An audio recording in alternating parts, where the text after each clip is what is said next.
주님, 우리가 삶의 무거운 짐을 홀로 지고 걸어가야 할 때가 있습니다. 주님께서 허락하신 그 짐들을 짊어지고 가야 할 그때에 저희가 주께 나와 주님의 도우심을 구하며 주님의 자비와 긍휼을 구하며 주님의 참 사랑을 구할 때에 주님께서 우리의 짐을 함께 져주시고 심지어 대신 져주시고 우리로 주를 따라오게 하시는 것을 인하여서 감사드립니다. 주님, 그러한 사실을 저희가 항상 믿음으로 고백하게 될 뿐만 아니라 실제 삶 속에서 경험하게 하여 주시고 가장 무거운 짐으로 짓눌릴 때에 저희가 오직 주님으로 말미암아 참된 위로와 자유함을 얻게 되도록 하여 주시옵소서. 사랑하는 주님, 로마서 말씀이 여러모로 저희의 죄를 찌르고 저희의 연약함을 들추어내며 저희의 아픔들을 저희의 참 모난 부분들을 밝은 대낮에 펼쳐놓기 때문에 참 마음이 아픈 부분들이 있지만, 그럼에도 그것이 저희가 참 주께 감사할 수밖에 없는 것은 주님께서 온전히 구원하시기 위하여, 주님께서 온전히 회복하시기 위하여 그렇게 하심임을 알기 때문입니다. 주님, 오늘도 말씀을 통하여서 우리에게 우리의 심령을 드러내실 때에 우리가 기쁨으로 감사함으로 받을 수 있도록 하여 주시고, 주께서 온전히 이 무거운 죄의 짐을 완전히 다 가져가시고 짊어지신다는 사실을 기억하며 감사할 수 있도록 하여 주시옵소서. 감사하며 사랑하는 우리 주 예수 그리스도의 이름으로 기도드렸습니다. 아멘. 네, 로마서 7장 같이 보겠습니다.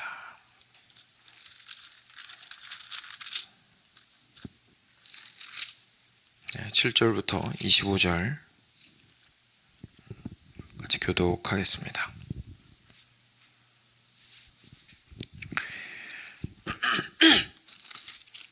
제가 7절 먼저 읽겠습니다. 그런즉 우리가 무슨 말을 하리요? 율법이 죄냐? 그럴 수 없느니라. 율법으로 말미암지 않고는 내가 죄를 알지 못하였으니 곧 율법이 탐내지 말라 하지 아니하였더라면 내가 탐심을 알지 못하였으리라. 그러나 죄가 기회를 타서 계명으로 말미암아 내 속에서 온갖 탐심을 이루었나니 이는 율법이 없으면 죄가 죽은 것임이라. 전에 율법을 깨닫지 못했을 때에는 내가 살았더니 계명이 이르매 죄는 살아나고 나는 죽었도다. 생명에 이르게 할 그 계명이 내게 대하여 도리어 사망에 이르게 하는 것이 되었도다. 죄가 기회를 타서 계명으로 말미암아 나를 속이고 그것으로 나를 죽였는지라. 이로 보건대 율법은 거룩하고 계명도 거룩하고 의로우며 선하더라. 그런즉 선한 것이 내게 사망이 되었느냐? 그럴 수 없느니라. 오직 죄가 죄로 드러나기 위하여 선한 그것으로 말미암아 나를 죽게 만들었으니 이는 계명으로 말미암아 죄로 심히 죄되게 하려 함이라. 우리가 율법은 신령한 줄 알거니와 나는 육신에 속하여 죄 아래에 팔렸도다.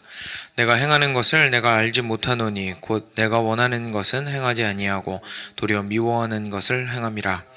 만일 내가 원하지 아니하는 그것을 행하면 내가 이로써 율법이 선한 것을 시인하노니 이제는 그것을 행하는 자가 내가 아니요 내 속에 거하는 죄니라. 내 속 곧 내 육신에 선한 것이 거하지 아니하는 줄을 아노니 원함은 내게 있으나 선을 행하는 것은 없노라. 내가 원하는 바 선은 행하지 아니하고 도리어 원하지 아니하는 바 악을 행하는도다. 만일 내가 원하지 아니하는 것을 하면 이를 행하는 자는 내가 아니요 내 속에 거하는 죄니라. 그러므로 내가 한 법을 깨달았노니 곧 선을 행하기 원하는 나에게 악이 함께 있는 것이로다. 내 속사람으로는 하나님의 법을 즐거워하되 내 지체 속에서 한 다른 법이 내 마음의 법과 싸워 내 지체 속에 있는 죄의 법으로 나를 사로잡는 것을 보는도다. 오라 나는 곤고한 사람이로다. 이 사망의 몸에서 누가 나를 건져내리. 같이 읽겠습니다. 우리 주 예수 그리스도로 말미암아 하나님께 감사하리로다. 그런즉 내 자신이 마음으로는 하나님의 법을 육신으로는 죄의 법을 섬기노라. 아멘. 네, 아침에 나누기에는 분량이 좀 되지만 저희가 간략하게나마 주요한 내용들을 같이 좀 봤으면 좋겠습니다. 바로 7절 같이 보겠습니다. 이제 율법에 대해서 다시 한번 좀 설명을 하시고 있는데요. 그런즉 우리가 무슨 말을 하리요? 율법이 죄냐? 그럴 수 없느니라. 율법으로 말미암지 않고는 내가 죄를 알지 못하였으니 곧 율법이 탐내지 말라 하지 아니하였더라면 내가 탐심을 알지 못하였으리라. 이렇게 말씀하십니다. 이제 율법에 있을 때에 계속해서 우리가 정죄를 받게 되고, 그리고 그것 때문에 이제 진노 아래 있게 되고, 결국은 죽음에 처하게 되고 하는 그 심각한 상황들을 지금까지 계속해서 얘기해 왔죠. 그러면 우리가 그렇게 생각할 수 있거든요. 그러면 율법이 처음부터 없었으면 되지 않습니까? 그렇죠? 그러니까 율법이 나쁜 거네요. 율법 때문에 우리가 이렇게 고통당하는 거 아닙니까? 이래라 저래라 하지 않으셨다면 괜찮은 거 아닙니까?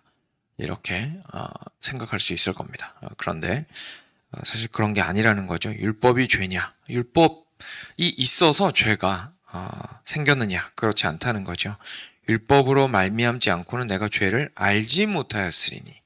그러니까 죄는 있는데 내가 인지가 안 된다는 겁니다. 율법이 없으면.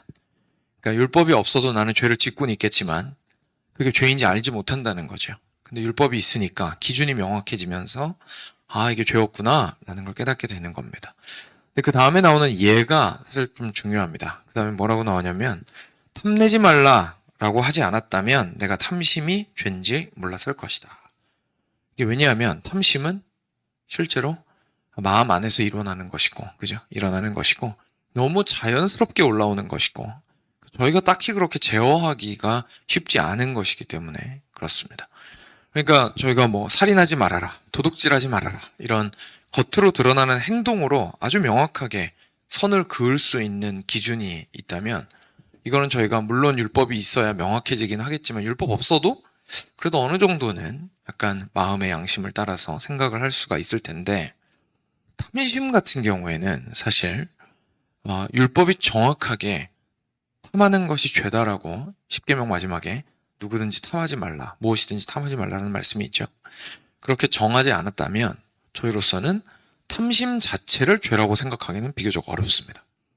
그러니까 우리 사도 바울이 굉장히 근본적인 부분을 건드리는 율법을 일부러 예를 들어서 우리가 율법이 아니었다면 죄인 줄 절대 알지 못했을 것에 대해서 지금 이야기를 하고 있는 겁니다.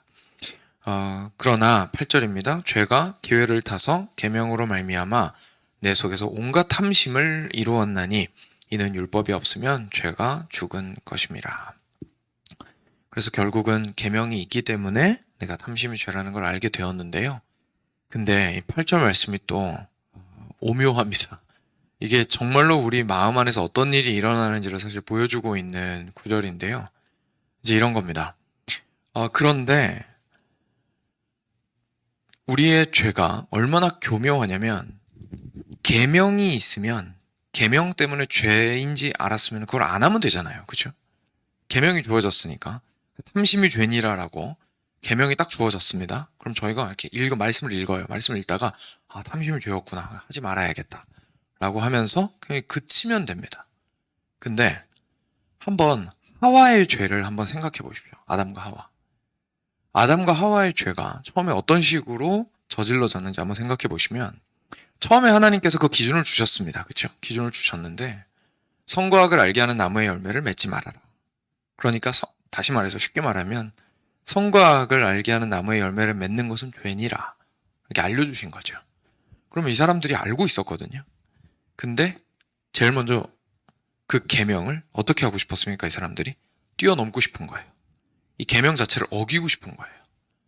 그러니까 희한하죠. 계명이 있으면 계명 안에서 있으면 되는데 계명이 있으면 반대로 계명을 넘고자 하는 역설적인 마음이 우리 마음 가운데 생긴다라는 겁니다. 그러니까 지금 여기 8절 말씀도 그겁니다. 그러니까 탐심이 죄니라 라고 얘기를 했으면 탐심이 죄구나 라는 걸 아는 데서 이제 내가 탐심이 죄인지 알았으니까 지켜야지 이렇게 돼야 되는데 그게 아니고 탐심이 죄야? 어디 한번 넘어볼까? 이렇게 되는 거죠. 그러니까 이게 단지 탐심뿐만 아니라 다른 모든 게 다 그렇습니다. 그렇죠? 하지 말라, 정말 쉬운 말로 표현하면 하지 말라면 더 하고 싶다는 게 이제 그런 내용인 거죠.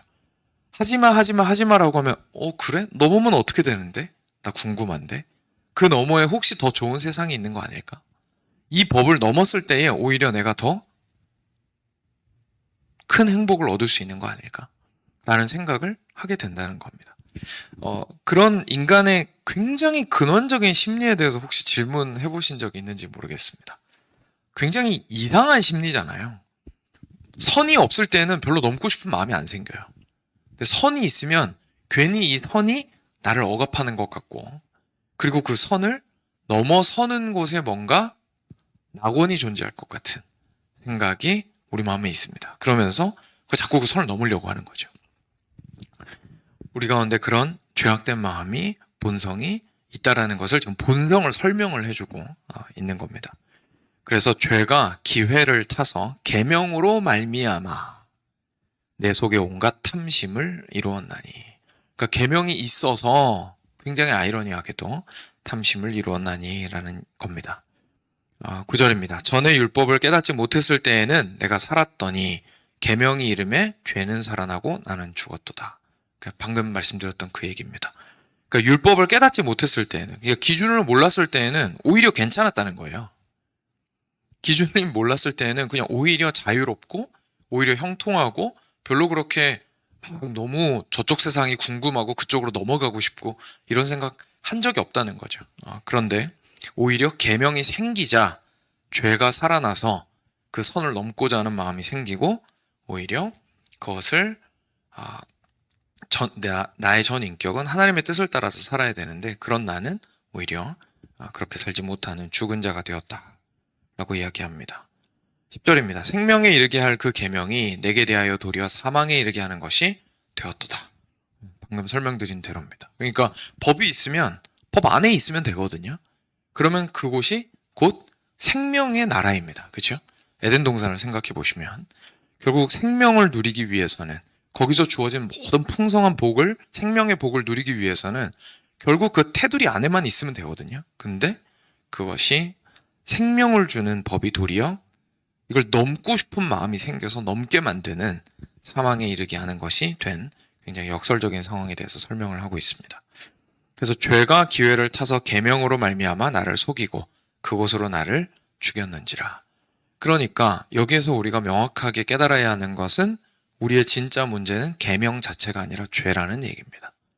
그러니까 계명이 있어서, 계명을 어겨서 내가 죽게 되었으니 계명이 없었으면 애초에 문제가 아닌 거 아닙니까? 라고 우린 얘기하고 싶지만 사실 그 계명을 넘어서고자 하는 우리의 죄악된 마음이 진짜로 문제라는 것을 이야기를 하고 있습니다. 굉장히 우리의 그 뿌리 깊은, 어떻게 보면 교묘한 인간의 심리를 지금 막 파헤치고 있는 거죠. 네. 그래서 12절에 이로 보건대 그렇기 때문에 율법은 거룩하고 계명도 거룩하고 의로우며 선합니다. 그러니까 쉽게 말해서 율법과 계명에는 문제가 없습니다. 그것은 단지 기준일 뿐입니다. 누구에 의거한 기준입니까? 하나님의 의에 의거한 기준입니다. 그렇죠? 하나님께서 옳다고 말씀하신 것을 명확하게 선을 그어 주었을 뿐입니다. 그러니 하지 말라고 하신 그 말씀이 잘못된 것이 아니라는 겁니다.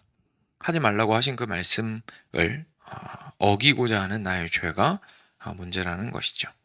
그런즉 선한 것이 내게 사망이 되었느냐? 그럴 수 없느니라. 다시 말해서 율법 때문에 내가 죽게 되었느냐? 이 말입니다. 그죠? 선한 것은 율법이죠. 율법은 선한 것인데 선한 것 때문에 죽게 되었느냐? 율법이 있어서 내가 죽게 되었느냐?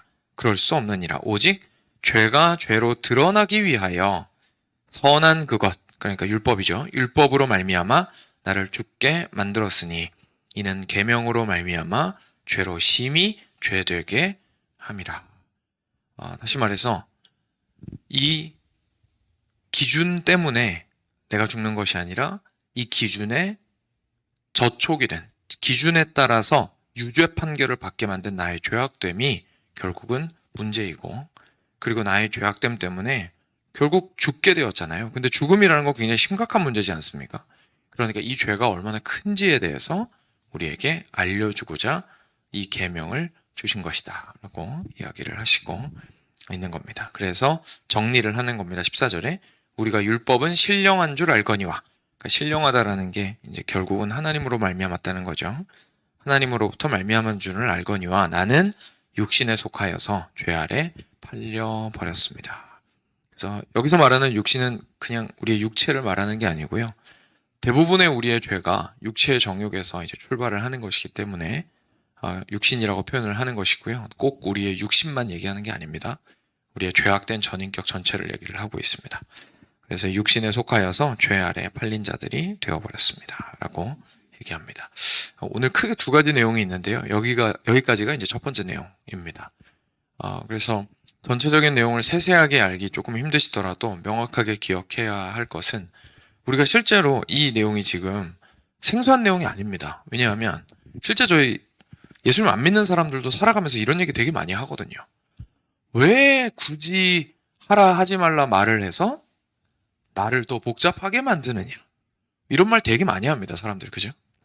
왜 굳이 하지 말라 그래가지고 더 하고 싶게 만드냐. 이런 얘기 되게 많이 하죠. 그러니까 이게 지금 여기서 설명하고 있는 게 모든 인간의 기본적인 심리 상태를 지금 다루고 있는 겁니다. 그리스도인만의 얘기를 하는 게 아니고요. 뭔가를 금지를 시켜놓으면 자꾸 넘어가고 싶은 마음이 있는데 사람들은 그거에 대해서 그러니까 금지시켜놓으면 자꾸 눈이 가니까 애초에 하지 말라고 말하지 마. 그죠? 그래서 예전에는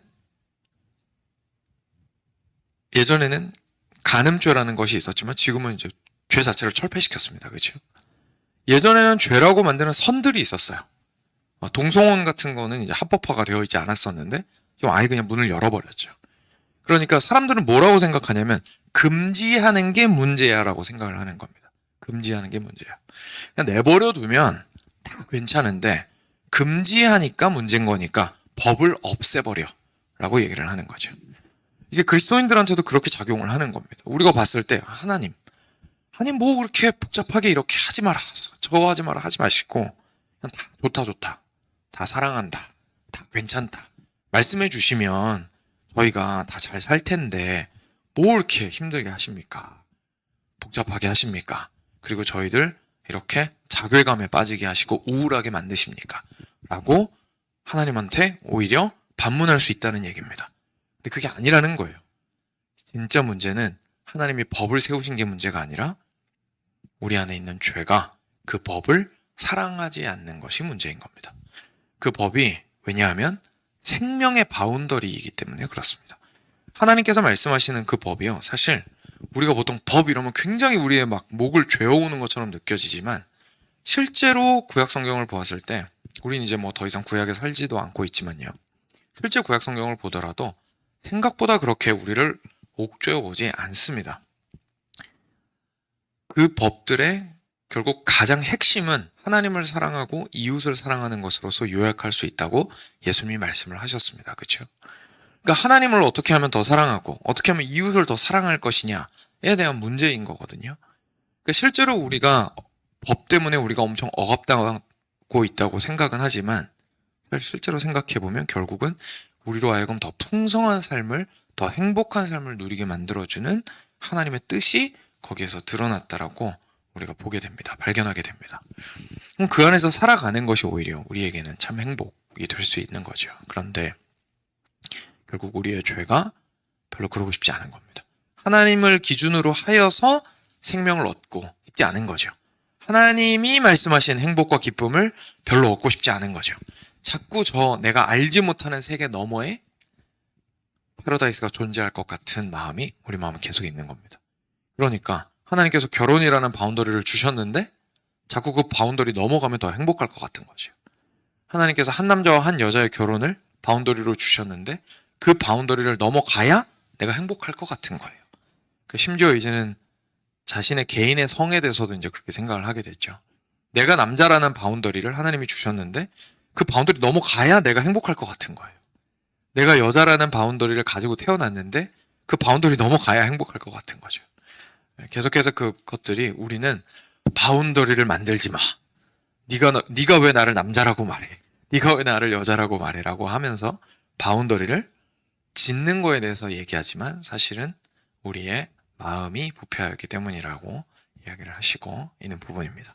제가 조금 특히 요즘 사회에서 동성애라든지 아니면 이렇게 젠더 문제가 굉장히 첨예하기 때문에 이 예가 이제 좀 저희들한테 와닿아서 말씀을 드린 것이지 정말 대부분의 죄들이 여기에 해당된다는 것을 저희가 알 수가 있습니다. 그래서 그런 우리의 굉장히 깊은 곳에 심겨져 있는 죄에 대해서 어떤 기준으로 명확하게 바라보아야 하는지에 대해서 지금 사도 바울을 통해서 하나님께서 드러내 주시고 있습니다. 두 번째 부분입니다. 15절입니다. 그래서 이제 지금부터 제가 조금 힌트를 드리면 그리스도인에게로 이제 초점이 좀 옮겨옵니다. 그리스도인 마음 안에서 어떤 일이 일어나는지를 이제 보여주시고 있는데요. 내가 행하는 것을 내가 알지 못하노니 곧 내가 원하는 것은 행하지 아니하고 도리어 미워하는 것을 행함이라. 무슨 말일까요? 계속 읽어보겠습니다. 만일 내가 원하지 아니하는 그것을 행하면 내가 이로써 율법이 선한 것을 시인하노니 이제는 그것을 행하는 자가 내가 아니요 내 속에 거하는 죄니라. 내 속 곧 내 육신에 선한 것이 거하지 아니하는 줄을 아노니 원함은 내게 있으나 선을 행하는 것은 없노라. 이게 무슨 말이냐면 이런 겁니다. 저희가 그리스도인으로서 살아가는데 그 죄악된 본성은 여전히 우리 안에 내재하고 있다는 것입니다. 그래서 우리가 하나님 앞에서 의롭다함을 받았어요. 그리스도로 말미암아. 의롭다함을 받았고 그리고 계속해서 하나님께서 의롭다고 만들어 가실 거예요. 그 얘기가 이제 8장부터 더 자세하게 나오겠지만 앞에서 나왔던 내용들로도 이제 그것을 배웠는데 근데 실제 우리의 삶을 보면 여전히 우리는 굉장히 스트러글링 하고 있다는 얘기입니다. 근데 그 스트러글링이 어떤 스트러글링이냐면 내 마음 가운데에서 내가 원하는 것은 이제 그리스도인이 되었기 때문에 우리가 구원이란 무엇인가 시리즈 통해서 배웠지만 거듭났기 때문에 내 마음의 성향이 바뀌었습니다. 그래서 하나님의 뜻대로 살고 싶은 거예요. 마음에는. 그러니까 하나님의 법이 있으면 그 법을 사랑하고 싶고요. 그리고 그 법 안에서 생명을 누리고 싶은 마음이 내 마음 가운데 진솔하게 있다는 얘기입니다.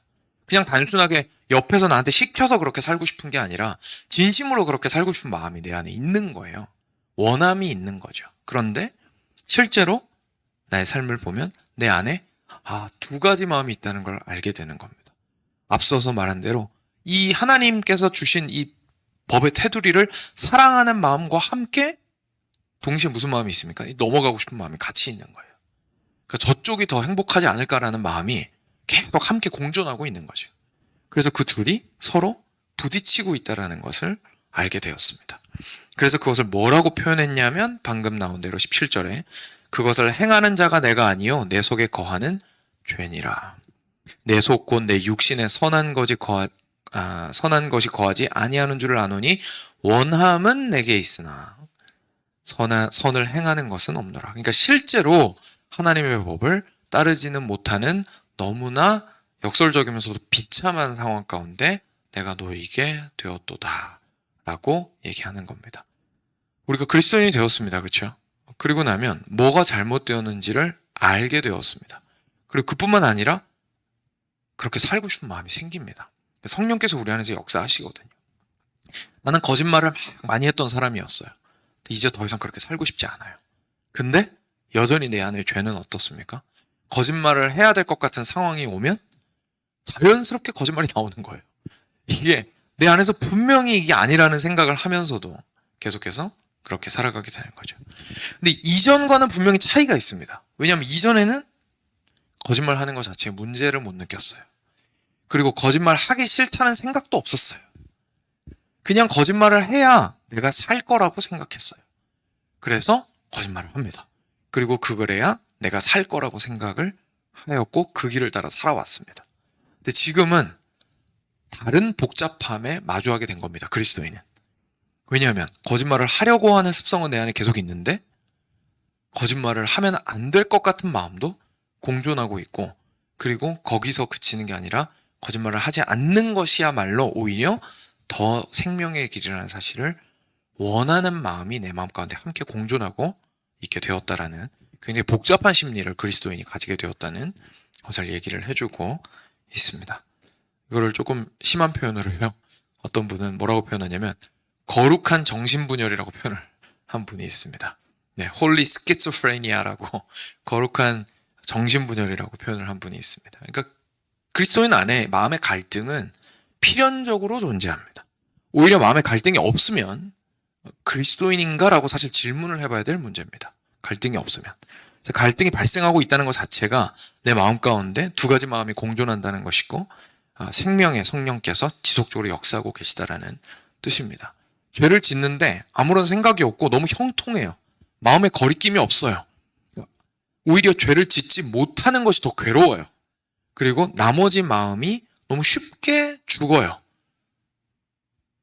나를 하나님의 뜻을 따라 살게 하고자 하는 그 마음이 너무 쉽게 죽어요. 오히려 그 상황이 더 심각한 상황이라는 겁니다. 지속적으로 갈등과 내 안에서 두 마음이 싸우는 과정들이 필요하다는 것을 이야기를 하고 있습니다. 19절 같은 말씀입니다. 그죠?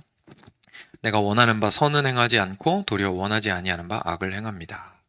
만일 내가 원하지 아니하는 그것을 행하고 있다면 이를 행하는 자는 내가 아니요 내 속에 거하는 죄입니다. 이게 왜냐하면 내가 거듭났기 때문입니다. 그렇죠? 내가 거듭났으니까 나는 하나님의 것이 되었거든요. 그러니까 내가 원하지 아니하는 것을 하고 있다면 이를 행하는 자는 정말 하나님께 자녀가 된 내가 아니라는 거죠. 내가 아니고 내 속에 거하는 죄 때문입니다. 그러므로 내가 한 가지 중요한 법을 깨달았는데 선을 행하기 원하는 나에게 악이 함께 있는 것이니라 라고 얘기하십니다. 여러분, 이것이 그리스도인에게 굉장히 중요한 자기 이해입니다. 이 사실을 그리스도인이 반드시 알고 있어야 됩니다. 그리스도인의 삶은요, 앞서 말씀드린 대로 정신분열이라고 말할 만큼이나 굉장히 첨예한 다툼과 싸움이, 전쟁이 일어나는 장소가 바로 그리스도인의 마음입니다. 그래서 그 마음 가운데에는 왜냐하면 선과 악이 공존하고 있기 때문에 그렇습니다. 그래서 내 속사람으로는 하나님의 법을 즐거워하되 내 지체 속에서 한 다른 법이 내 마음의 법과 싸워서 내 지체 속에 있는 죄의 법으로 나를 사로잡는 것을 보는도다. 너무 많은 때에 죄의 법에 사로잡히는, 그러니까 그 싸움에서 지는 모습을 우리가 발견한다는 겁니다. 그래서 24절에 뭐라고 소리 지릅니까? 오라 나는 곤고한 사람이로다. 이 사망의 몸에서 누가 나를 건져내려.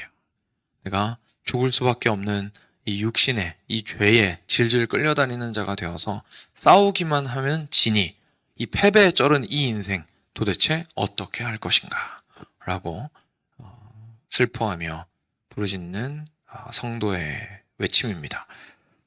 그럼 이 외침이 있을 때에 비로소 이제 25절 마무리가 되는 거죠. 그런데 우리 주 예수 그리스도로 말미암아 하나님께 감사하는 것은 내 자신이 마음으로 하나님의 법을, 육신으로는 죄의 법을 섬기노라. 여전히 내 마음은 하나님의 법을 섬기고 있고, 이제 8장 내일부터 이제 구체적으로 나올 텐데요. 그리스도로 말미암아 우리가 온전히 의롭다함을 얻은 것이 우리의 참된 위로가 됩니다. 라고 얘기를 하고 있는 대목입니다. 시간이 좀 되기는 했지만 마지막으로 한마디만 그래도 적용을 하고 넘어가면요. 사랑하는 여러분, 저희가 방금 읽었던 것처럼요. 저희가 그리스도인으로서 이렇게 두 선과 악이, 두 마음이 우리 안에서 첨예하게 대립하고 심지어 전쟁을 벌이고 있다는 사실을 기억하여야 하는 것이 굉장히 중요한 이유 중에 하나가 뭐냐면요. 저희가 죄에 그냥 내어주고 그리고 거기에서 절망하고 실망하지 않기 위해서입니다. 이 전쟁이 일어나는 것 자체를 저희가 내가 천국에 합당하지 않은 사람인가 보다. 내가 구원받지 않은 사람인가 보다. 이렇게 생각하게 만들 수 있거든요. 근데 그런 게 아니라는 겁니다. 오히려 그 충돌이 일어나는 것이 구원받은 자의 모습이라는 거죠. 근데 그래서요, 사실 저희가 죄를 짓는 것보다 더 두려워해야 하는 것이 있습니다. 죄를 지을 수는 있거든요, 사람이. 근데 죄를 짓는 것보다 더 두려운 게 뭐냐면 죄를 합리화하는 겁니다. 죄를 괜찮다고 말하는 겁니다. 그건 무슨 말이냐면 안 싸우겠다는 뜻이거든요. 내 마음 안에서 합리화를 한다는 뜻은 그냥 계속 죄 짓겠다는 겁니다. 안 싸우겠다는 거죠. 그리고 죄한테 괜찮다고 말하는 건 결국 무슨 얘기입니까? 결국 그 죄가 죄의 방향으로 계속 가도 어쩔 수 없다고 포기하는 겁니다. 싸우기를. 같은 방식이 사실 다른 사람을 대할 때도 드러납니다. 저희는 다른 사람에 대해서 이야기할 때, 자녀를 양육하거나 할 때 마음 안에 갈등을 심어주지 않으려고 하는 경향이 있습니다. 근데 사랑하는 여러분, 저희는요, 선과 악의 싸움을 만들어야 합니다. 그래서 자녀들한테 가르칠 때요, 선이 있다라는 것을 명확하게 알려주고 네 안에 있는 악과 싸울 수 있도록 갈등을 만들 수 있어야 됩니다. 자녀의 마음 가운데 악이 있는데 갈등이 안 생기도록 만드는 것은 그 길로 계속 가게 하는 거죠. 그죠? 계속 가게 하는 거죠. 그러니까 갈등을 만들지 않는 것이 선이 아닙니다. 그리스도인에겐 반드시 그 갈등은 존재해야 되거든요. 목회자의 역할도 마찬가지입니다. 그러니까 성도의 마음 가운데 죄를 행하기에 편안하게 해주면 안 되죠. 싸움이 발생하도록 만들어야 되죠. 왜냐하면 그 싸움이 있어야만이 거듭났다라는 증거거든요. 그 싸움이 일어나게 돕지 않는다면 사실 교회 전체가 어떻게 될지 모르는 일인 겁니다. 10년 가운데 선과 악이 충돌하도록 만드는 것이 우리가 해야 될 일입니다. 그리고 거기에서 지속적으로 내가 곤고한 자라는 사실을 깨닫게 되더라도 그 자리에서 누구를 방금요 25절처럼 예수 그리스도로 찾게 만들어야 되는 거죠. 충돌을 없애는 것이 우리가 할 일이 아니라 충돌 끝에 그리스도의 은혜를 구하게 만드는 것이 우리가 해야 할 일입니다. 사랑하는 여러분, 그러니 우리가 절대로 우리가 아무리 묵은 죄가 있더라도 우리 모두 있습니다. 그렇죠? 이미 싸우기를 포기한 묵은 죄가 있더라도 포기하시면 안 됩니다. 거기에서 우리가 끝까지 하나님의 선을 붙들고 우리가 싸워나가기를 간절히 원했으면 좋겠습니다. 같이 기도하겠습니다.